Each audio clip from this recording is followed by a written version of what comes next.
satu. Manuk klatek cucu ombo. Mari dilatih, ayo langsung kerja. Hai sahabat Nasiah, dimanapun Anda berada, masih bersama kita berdua di sini. Penasaran kan hari ini acaranya apa? Apa sih Yunda?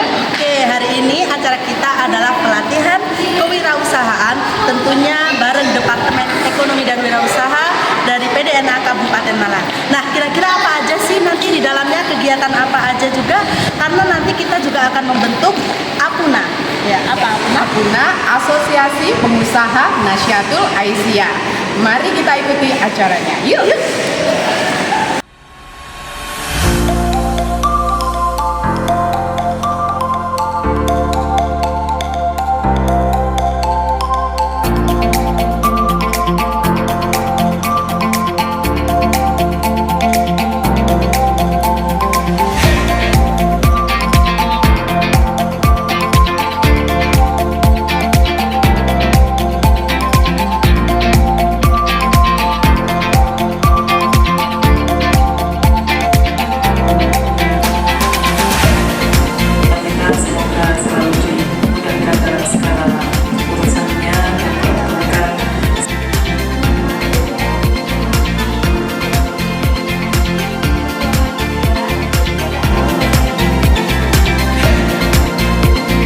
Assalamualaikum warahmatullahi wabarakatuh.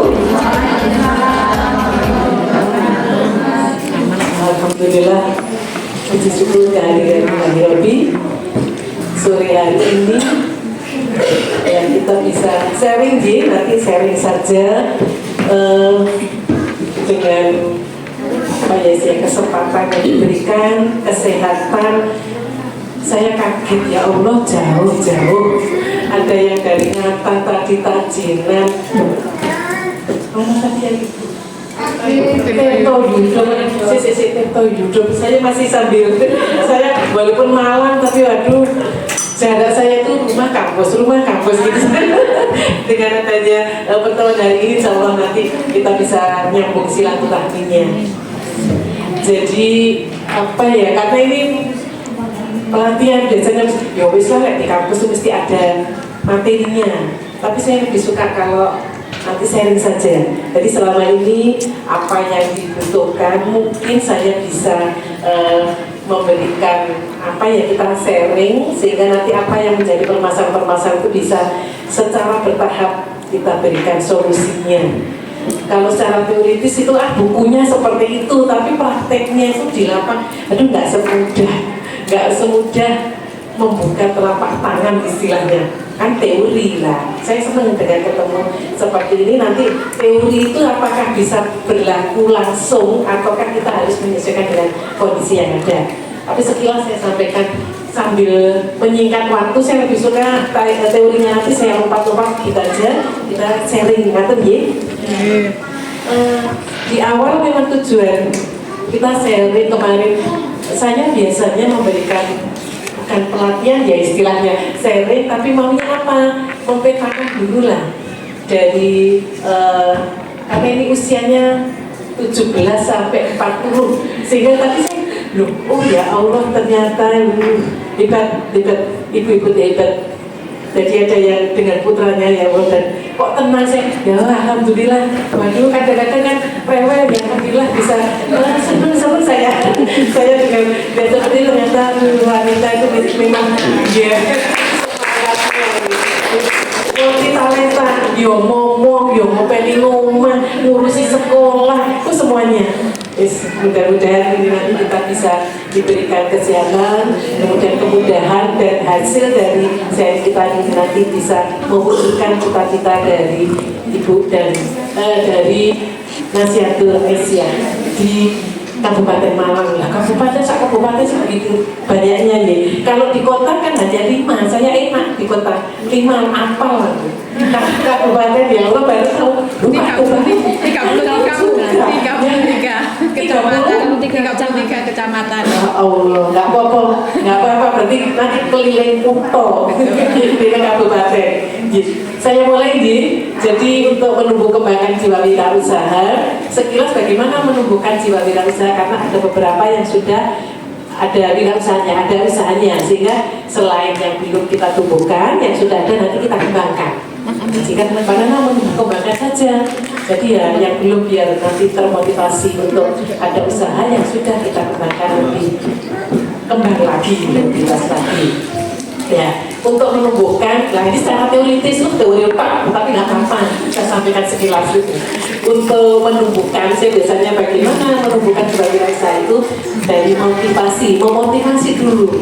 Motivasi untuk wirausaha, kemudian ya ini karena kita di kalangan, saya biasanya dimanapun mesti saya sampaikan yang terkait dengan wirausaha muslim, karena mesti kebanyakan kita alhamdulillah yang saya mesti muslim. Tapi ada juga dari pas teman PKK, KKN sih biasanya juga berikan KKN, tapi sharing dengan akhirnya antar umat beragama juga ada.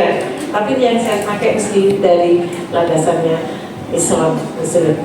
Kemudian ada integritas wirausaha dan apa sih sebenarnya rahasia bisnis dari Rasulullah. Sekilas nanti saya cuplikan, tidak selengkap yang ada, jadi ringkasan-ringkasan. Untuk motivasi wirausaha, wah ini nanti kalau saya keliru kutipannya bisa dibetulkan. Jadi pernah suatu saat Rasulullah itu ditanya oleh para sahabat, pekerjaan apa yang paling baik ya Rasulullah?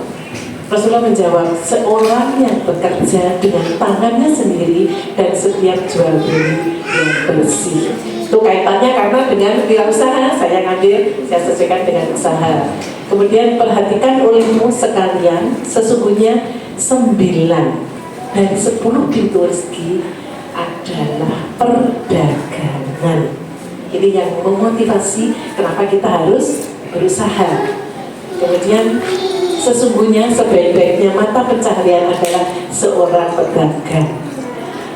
Awalnya pada saat saya ngajar, berangkat dari ngajar, saya tuh ya Allah, saya itu orang yang nggak bisa mau aku lekot dagang. Saya enak beli karena apa, mindset di kita itu mulai lahir itu. Saya mungkin kalau sekarang zamannya sudah berbeda. Kalau saya pernah sekolah SD, nulis itu belajar pertama tuh ini Ibu Budi pergi ke pasar membeli sayur, kok yoga menjual loh. Jadi di sini terbiasa membeli, koyok bos saya membeli, mau mulai dodolan isin lah. Karena terbiasa mulai belajar nulis, terus tuku. Kalau masih belajarnya itu menjual, mungkin kita keberaniannya lebih dibandingkan dengan membeli. Itu saya mikir, iya, saya malu banget kemarin kalau disuruh jualan, enggak. Ya, itu yang membuat saya, oh ternyata ini tidak ada dasar, sehingga pada saat saya ngajar pun juga ya harus nyotoni bahwa saya berusaha, sehingga nanti dia ngomong tok, enggak, saya sudah praktek kok, begitu. Berikutnya. Kemudian ini kalau nanti mengembangkan usaha itu apa sih manfaat-manfaatnya? Ada beberapa manfaat ya. Dengan berwirausaha ada manfaat yang membanggakan diri, yaitu membuka lapangan kerja. Jadi apa ya? Kalau saya bekerja sebagai guru saja misalnya, saya bisa membesarkan dengan murid dan seterusnya, tapi dengan berwirausaha, selain saya nanti berhasil, saya bisa orang lain di sekitar saya tak angkat bareng-bareng. Saya karena nggak bisa berusaha sendiri. Saya bisa masak, aku iso bungkus rapi, aku iso nawar lah, sehingga dengan banyak orang kita nanti akan sukses. Sehingga suksesnya bukan saya sendiri, tapi kita bisa bareng-bareng sukses. Kemudian itu nanti ditularkan ke tetangga-tetangga, keluarga, dan sudah akhirnya bisa bermanfaat bagi negara. Itu arah sana jangka panjangnya. Kemudian dengan paling tidak dengan berwirausaha itu ada peningkatan pendapatan, sehingga bisa membantu perekonomian, ya paling dari keluarga sekitar, kalau di sini nanti paling tidak dari komunitas Nasihatul Aisyah.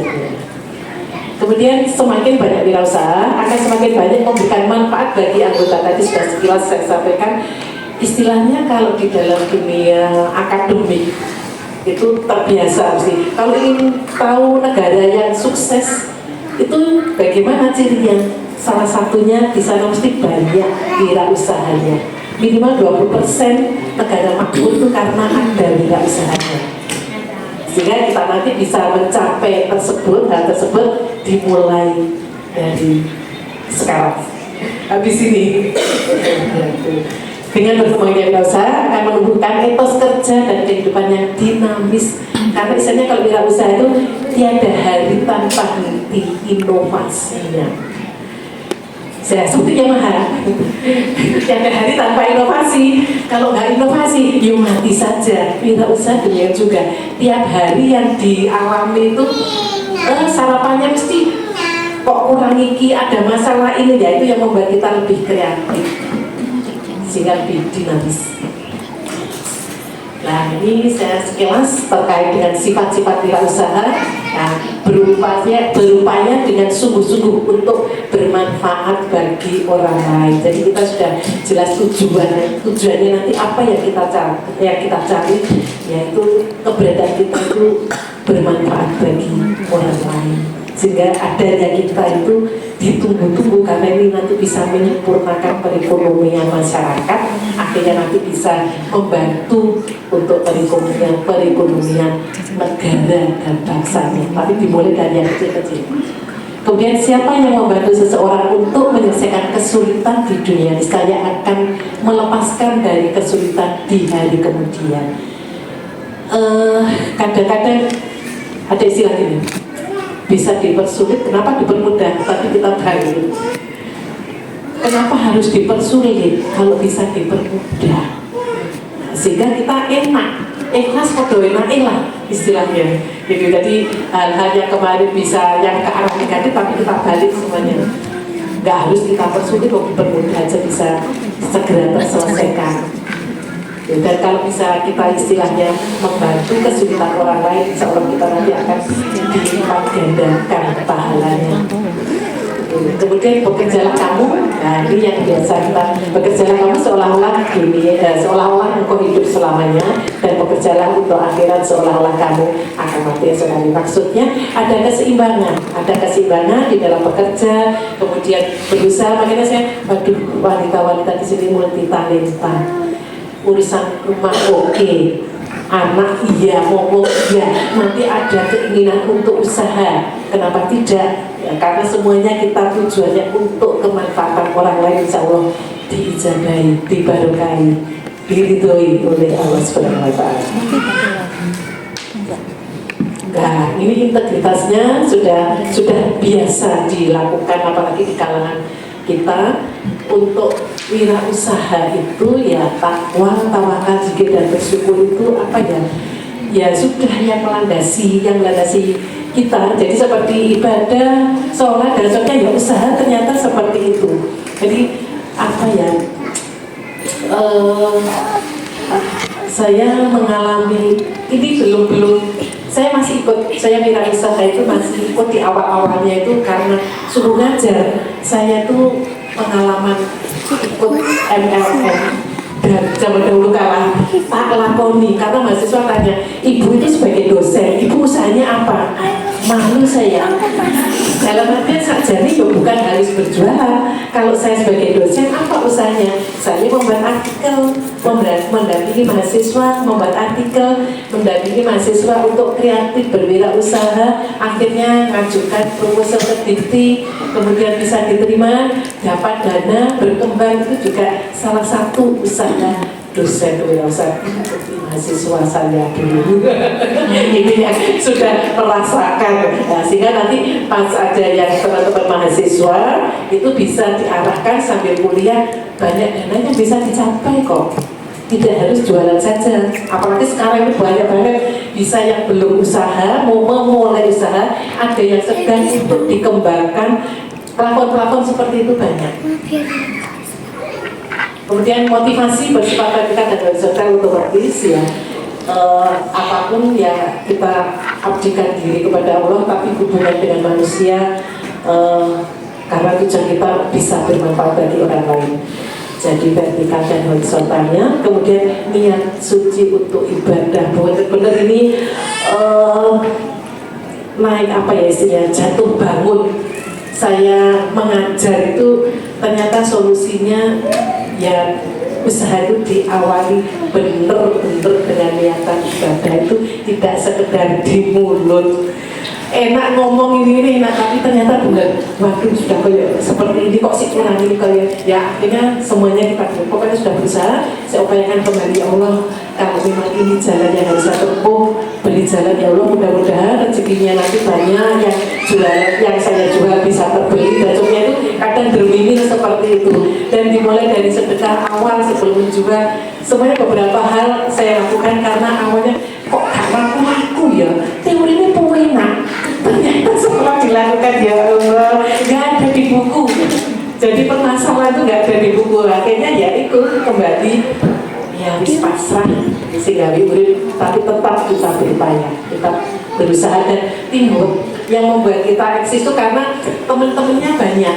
Yang satu untuk waduh iyo kok kurangnya ini, yang satu semangat aku lo iso.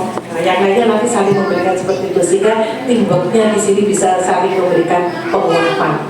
Kalau sendiri-sendiri ya capek, nggak tercapai ya. Kemudian aktualisasi diri untuk melayani, sehingga kita nanti bisa memberikan pelayanan. Karena kita melayani konsumennya nanti, waduh kalau sudah ada produk konsumennya itu ceriwis, iya nggak malu, kalau ganti sakmini kan ini ya sudah beli sekian, enggak ini berapa coba ngicipi, baru ngicipi kasih tuku dan coba kemahalan. Nah itu tipe-tipe konsumen seperti itu makanan sarapan pagi seorang wirausaha. Nggak apa-apa, itu yang membuat mental kita lebih kuat, karena banyak yang seperti itu. Kita kalau positif menerimanya enak, dia memberikan masukan. Tapi kalau kita nanti menerimanya negatif, terus koyok ini dicacat, sudah sakit hati. Terima kasih sudah diberikan masukan, nggak semua orang memberikan masukan. Terus kita upayakan apa yang diminta itu berupaya kita perbaiki. Itu nggak gratis tapi manfaatnya banyak. Tapi nanti lorong nggak apa-apa awal, lama-lama ya sudah memang seperti ini yang harus dijalani. Begitu. Kemudian ya berusaha meningkatkan ilmu dan keterampilan. Tapi di sini sharing. Kalau saya secara ilmu di mata kuliah di buku seperti ini, kalau kita sharing nanti akhirnya kan tidak itu kan hanya ilmunya. Ayo kita tambah keterampilan supaya kita nanti praktek-praktek dengan praktisi yang bisa terkait dengan hobi, terkait dengan apa maunya dari komunitas ini, dari NA maunya seperti apa, sehingga kita dengan ilmu dan nambah prakteknya biar supaya lebih terampil. Nah berikutnya itu berani memulai. Kadang-kadang kalau sudah enak, iya enak ngomong iyo mulai. Nah untuk memulainya ini biasanya langkah awal untuk abot. Makanya nanti kita bareng-bareng sehingga harus ada action. Dan harapannya ini nanti insya Allah kita memetakan, kemudian setelah itu ada apa istilahnya kelompok-kelompok. Oh ini yang sudah usaha, yang terus maunya seperti apa? Oh ada komunitasnya, kalau ada komunitasnya yang tanggung jawab siapa? Harus ada struktur organisasi yang jelas, tugasnya ayo bareng-bareng. Tugasnya nanti juga harus tahu di istilahnya saling dituliskan, maksudnya ditulis biar jelas sehingga apa yang kita capai itu tertulis lebih enak. Kemudian yang ini yang terakhir tadi, memulai usaha dengan modal sendiri. Uang diperlukan sebagai modal usaha, tapi bukan satu-satunya. Ada modal lain yang juga sangat penting. Ini yang lebih mahal. Semangat, kesungguhan, keterampilan dan kerja cerdas. Nah ini bisa dilakukan kalau kita ada teamwork seperti ini. Jadi biasanya kan mau usaha nggak punya uang itu nomor 2. Yang nomor 1 itu yang non uang, semangat dan seterusnya. Itu biasanya saya nggak punya uang untuk praktek kopi mas itu, dan siapa yang nyuruh pakai uang? Jadi saya suruh praktek, nggak punya uang, tapi ini nanti ada kaitannya dengan nilai. Ya kamu bisanya apa? Silahkan berangkat dari hobi atau membantu. Saudara, jadi kemarin pengalaman saya dengan mahasiswa itu ada yang sekarang itu karena mata kuliah putranya sekolah di sini, akhirnya kuliah di sini, akhirnya cari jurusan manajemen. Bu Titi ada. Terus setelah ketemu, Bu saya putranya ini nih, saya lupa segitu banyaknya. Terus oh iya salam. Terus saya mikir, kenapa kok menemui? Bu Bu, alhamdulillah sekarang ibu itu jadi juragan beras. Iya, terus saya gini, oh ini hanya selamat-selamat, tapi pikir, apa hubungannya dengan saya, titip salam kok ibu saya juragan beras. Akhirnya cerita, ibu pernah cerita, makanya saya disuruh sekolahkan di jurusan manajemen, nanti temui Bu Titi. Dulu pada saat tugas dipaksa, saya kos Bu, saya nggak ngerti kos nggak kos, pokoknya kalau ingin nilai, ya udah praktek. Saya gitu, apa yang kamu miliki? Sudah. Akhirnya dia itu bantu toko di dekat kosannya. Bu, saya menawarkan beras. Ini contohnya ini berapa, nanti saya tawarkan ke dosen-dosen. Saya tawarkan ke tetangga dan seterusnya. Pokok ada contohnya. Setelah itu laku dikasih persenan. Ada yang di pasar besar juga gitu. Bu, minta jaminan KTP-nya Bu Titi lucu. Jadi ke pasar besar, saya bantu menjualkan, otomatis kan mesti sudah kenal, sudah istilahnya ini jujur pada kan bisa dilihat. Saya mahasiswa dan tugas ini biasanya kan dengan ngomong-ngomong seperti itu kan kita bisa melihat. Ada yang seperti itu, akhirnya yang beras tadi karena pengalaman seperti itu, kok enak ya tanpa modal iso ternyata. Lah modalnya yang itu tadi selain uang. Karena kemarin tuh mahasiswa harus sendiri yo, wis Bu yang bicaranya kalau yang ini nanti kita lebih enak karena timbang yang lain saling nanti memberikan motivasi. Ini enak dibicarakan, tapi mau melangkah makin sama bismillah nanti. Kemudian, sesuai bakat.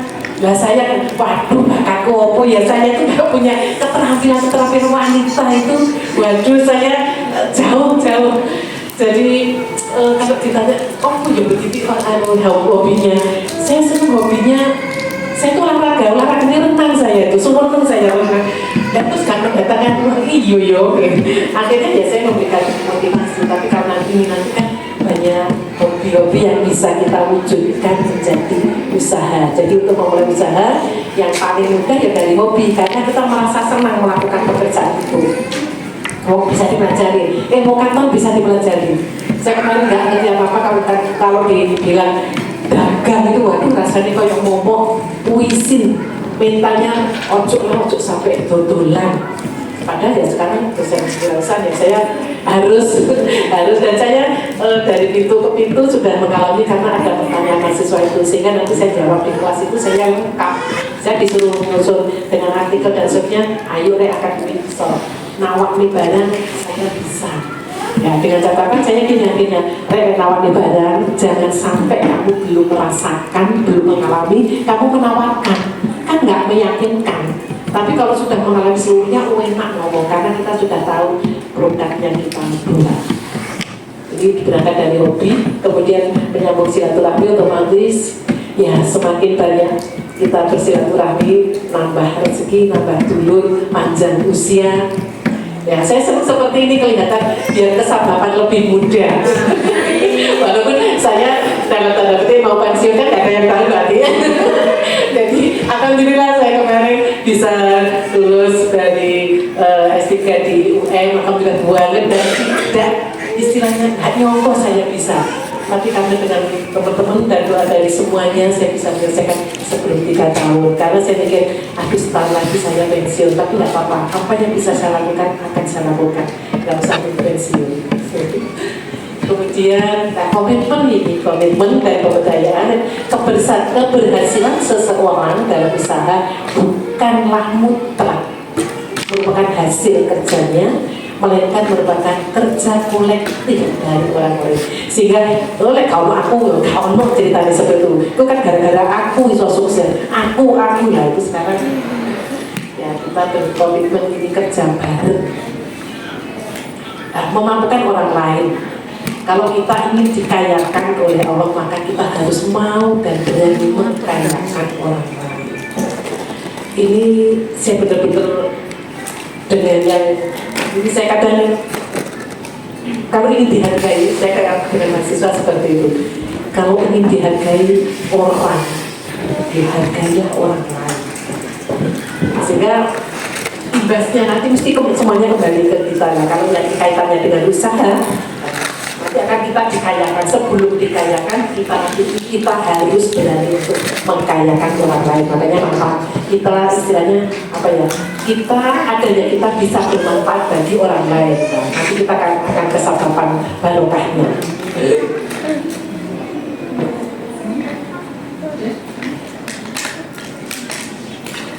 Nah ini sekilas saja saya ambil untuk rahasia bisnis Rasulullah, menjadikan bekerja sebagai ladang menjemput surga. Sehingga pada saat kita melakukan itu enak, ikhlas, nggak terbebani. Ngomong iya memang proses untuk mencapai itu proses banget. Ngawali yo google, ini, itu kurang ikhlas ya. Tapi karena ya mungkin sudah usia senja, dan beberapa kali kok ditolak akhirnya ya bismillah. Sehingga bekerja itu sebagai ladang untuk menjemput surga. Kemudian di dalam dunia bisnis itu kejujuran dan kepercayaan ini yang tidak boleh ditawar, karena kita nanti akan ketemu orang banyak. Dan yang dilihat nanti kejujuran di sana. Kejujuran itu kunci untuk kesuksesan. Kemudian ya nomor 3 ini yang tadi juga saya singgung sekilas, tidak cuma bisa mimpi tapi harus jago mewujudkannya. Jika nanti ada misi, visi, tujuan dari NA, nah sekarang kita wujudkan ke arah tujuan dan secara bertahap. Nah ini kan masih progres ya. Kemarin saya lihat dari Pak Nurul kalau tidak salah di grup itu, hari Minggu ini ibu-ibu di aula BAU itu apa? Kepengurusan umum. Oh iya pembukaan itu. Makanya ini masih segar guys. Mumpung masih langsung ya. Setelah dikumpulkan langsung action ini. Alhamdulillah ini sebenarnya sudah dikumpulkan, sehingga nanti mimpi-mimpi yang ada di visi-misi tujuan bisa kita wujudkan. Kemudian berpikir visioner, berpikir ke arah depan, kreatif dan siap menghadapi perubahan. Ini sebagai seorang wirausaha, ini kebetulan ini pakai laris lah saiki. Saiki waduh, nggak iso tak foto. Nah kita siap untuk berubah.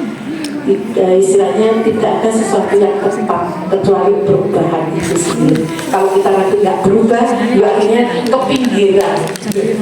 Kita akan digilasi oleh perubahan itu. Kemudian memiliki rencana dan tujuan yang jelas. Ini nanti kita tadi ada Ibu Ketua di bidang terkait ekonomi ya. Ya terkait dengan ekonomi ya. Ini tujuannya sudah jelas. Karena di sana ada posnya bidang ekonomi. Nanti tugasnya apa? Keinginannya apa kita wujudkan.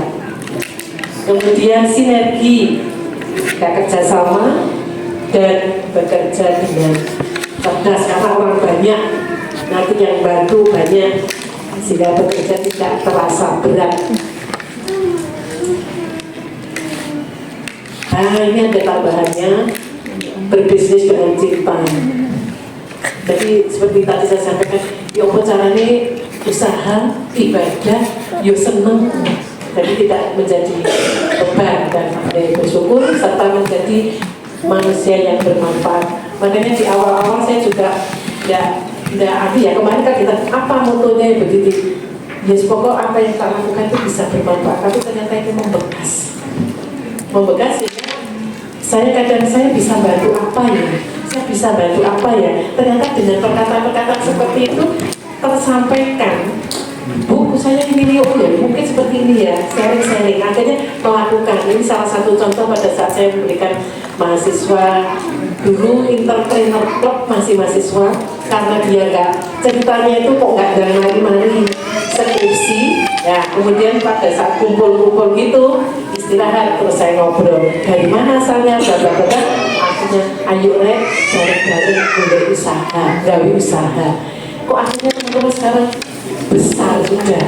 Dari sini tuh belum ada pikiran untuk wirausaha. Pulang ke kampungnya sana, berdayakan ibu-ibu PKK itu karena pintar masak. Terus akhirnya sekarang itu dia menangani Karang Taruna. Karang Taruna kan istilahnya anak milenial. Nah sekarang semuanya serba IT, serba digital. Jadi yang ngurusi anak Karang Taruna membuat produk-produk itu dari ibu-ibu PKK. Lah apa yang belum ada di sana? Ibu-ibu itu suka buat jajan. Ya sudah, akhirnya ada bakery. Itu yang membuat anak-anak, yang buat ibu-ibu, kemudian melalui sosial media dari Karang Taruna. Kemudian ya pas telepon itu saya seneng, tapi sampai ya Allah saya seneng bersendiri saya. Ibu kapan bisa mengunjungi rumahnya daerah Kulonan? Sampai saya yakin aku ngerti ke kampus kalau rumah gak ketinggi-tinggi saya. Alhamdulillah. Akhirnya sekarang Karang Taruna itu kalau bensin kita ke drop bensin, nanti kalau bayaran dibayar. Jadi apa yang istilahnya? Sampai saya tuh nggak kebayang punya seperti itu. Jadi dia punya arahnya ya ibu PKK, kemudian sosial media, kemudian pada saat sambutan sama acara keluarga lah, istilahnya acara keluarga, acara pertemuan itu, kuenya itu dari ibu-ibu itu muter. Yang bisa masak, terus nanti dikasihkan siapa yang bisa masak ini cateringan ala cateringan. Akhirnya ya itu kalau ada apa-apa nggak usah repot. Oh bu ini ada klubnya sendiri. Ini kita nggak jajan pasar, isi roti-rotian dan seterusnya. Akhirnya ibu tumbuh, ibu-ibu PKK seneng kerjanya tuh seneng karena pemain ahlinya masak kok. Lah anak-anak ya seneng. Wes harus sharing produk ini bisa kesana terus yang boleh dulu dan seterusnya. Akhirnya remajanya berkembang, kemudian Karang Taruna iya, ibu-ibu PKK iya adanya. Kok ya punya ide, pakai sepeda motor itu banget, itu bensin atom, nenek itu apa itu namanya, bensin yang kecil itu. Iya, akhirnya beliau caranya urunan nanti dibayar setelah gajian. Kok pintar? Saya senang dengarkan semua banget, tapi ya Allah anak-anak berarti ulet. Saya saya hanya virusnya memberikan motivasi seperti itu, tapi ternyata setelah pulang dari kuliah bisa memberikan manfaat bagi masyarakat sekitar. Asalnya ya ngomong seperti ini. Ya, saya kira itu ya materi Mbak Nana ya. Saya nggak suka banyak-banyak teori, saya suka sharing saja sehingga nanti ini ada beberapa contoh yang berangkat dari hobi. Kalau yang di sebelah sini itu sudah miliarder itu wow banget. Itu juga ternyata kosmetik dan seterusnya memang dia sukanya berhias, terus dikembangkan jadi hobi. Suka makan karena pintar masak. Jadi semuanya yang sebelah kanan Raffi Ahmad dan istrinya itu karena dari hobi kemudian dikembangkan. Kemudian yang di sebelah kirinya itu berangkat iya. Jadi sejarah gosip itu ya, atau istilahnya ya termasuk sampai goma dan sopnya itu istilahnya berangkat dari permasalahan. Kalau di kota besar mau ke kantor kok ya macet, ya apa carane, mau pesen-pesen kok lama, akhirnya dengan kepepet masalah itu kemudian timbul kreatif. Ya ya supaya nanti pas pesen kemudian pas ini kepingin cepet ke kantor, pesen kemudian segera datang. Kalau dulu belum ada seperti itu, akhirnya Grab dan seterusnya. GoFood atau mungkin GoSukarno sekarang kan sudah sampai banyak seperti itu terkait IT, tapi berangkatnya dari kemacetan dia ke kantor karena macet terlambat. Gimana caranya supaya enak untuk perjalanan menuju ke kantor? Satunya itu datang dari permasalahannya aja, karena the power of kepepet. Kalau sudah kepepet kan semua ide itu monggo. Saya lebih suka dari NA ini untuk sharing apa yang akan kita lakukan ke depan. Kemudian mungkin saat ini ada beberapa pengalaman monggo.